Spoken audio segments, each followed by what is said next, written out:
সময় আসে।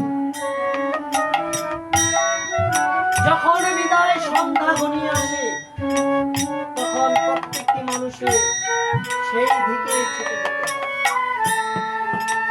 একদিন আমার আপনার বিদায় হয়েছিল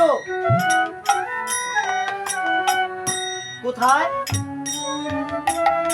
পিতার মস্তকে ছিলাম, সেখান থেকে বিদায় নিয়ে গেলাম মায়ের গর্ভে। মায়ের গর্ভ থেকে বিদায় নিয়ে আইলাম এই পৃথিবীতে।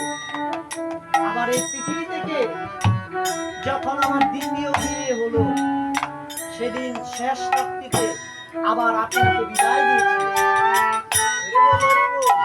তাই আজকে সীতা দেবী বলছে, মা